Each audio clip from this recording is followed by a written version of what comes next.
وبركاته نحمده ونصلي على رسوله الكريم أما بعد فأعوذ بالله من الشيطان الرجيم بسم الله الرحمن الرحيم قال الله تعالى في القرآن المجيد والفرقان الحميد ولو يؤاخذ الله نفسا إذا جاء أجلها والله خبير بما تعملون وقال النبي صلى الله عليه وسلم اکثروا ذکر حاذم اللذات یعنی الموت۔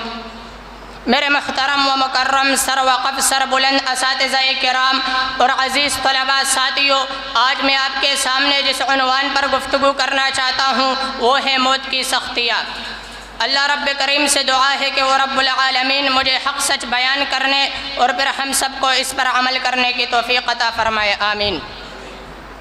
سامعین کرام، موت ایک اٹل حقیقت ہے جس سے کسی کو بھی انکار نہیں ہے، اور یہ وہ قانون الہی ہے کہ جس سے نہ تو انبیاء کو چھٹکارا ہے، نہ ہی اولیاء کو چھٹکارا ہے، نہ کسی امیر کو چھٹکارا ہے، نہ ہی کسی غریب کو چھٹکارا ہے۔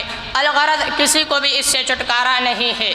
کسی نے سچ کہا تھا، الموت قدح کل نفس شاربوها والقبر باب کل نفس داخلوها، یعنی موت ایک پیالے کی طرح ہے جس کو ہر ایک نے پی کر رہنا ہے، اور قبر ایک ایسا دروازہ ہے جس سے ہر ایک نے داخل ہونا ہے۔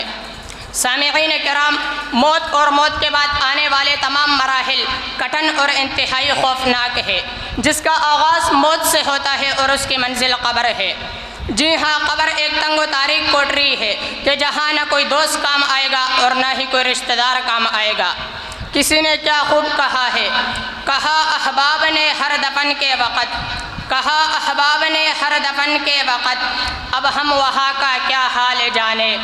لحد تک آپ کی تعظیم کر دی، لحد تک آپ کی تعظیم کر دی، آگے آپ کے نامہ اعمال جانے۔ سامعین کرام، پھر اس کے بعد آنے والی تمام منزلیں اس سے بھی زیادہ خطرناک ہے، لہذا موت سے غافل ہونے کے بجائے ہمیشہ موت کو یاد رکھنا چاہیے اور دنیا میں اس طرح رہنا چاہیے جس طرح اس حدیث میں پیارے پیغمبر علیہ السلام نے حضرت عبداللہ بن عمر رضی اللہ تعالی عنہما کو فرمایا، کن فی الدنیا کأنک غریب او عابری سبیل، کہ تو دنیا میں زندگی اس طرح گزار جس طرح تو ایک اجنبی اور مسافر ہو۔ حضرت عبداللہ بن عمر رضی اللہ تعالی عنہما کہا کرتے تھے، اذا امسیت فلا تنتظر الصباح، جب تو شام کر لے تو صبح کا انتظار مت کرنا، واذا اصبحت فلا تنتظر المساء، اور جب تو صبح کر لے تو شام کا انتظار مت کرنا۔ سامعین کرام، جب سیدنا ابو ہریرہ رضی اللہ عنہ پر موت کا وقت آیا تو رونے لگے۔ کسی نے پوچھا کہ آپ کیوں روتے ہیں؟ تو فرمانے لگے، میں دنیا کے چھوڑنے پر غم نہیں کر رہا، بلکہ اس لیے رو رہا ہوں کہ میں ابھی ایک لمبے سفر پر جانے والا ہوں اور میرا زادیرہ بہت کم ہے، اور مجھے معلوم نہیں ہے کہ میں جنت میں جاؤں گا یا جہنم میں۔ میرے بھائیوں، اگر ایک صحابی رسول کی یہ حالت ہے تو پھر آپ اور میں کس قید کی مولی ہے؟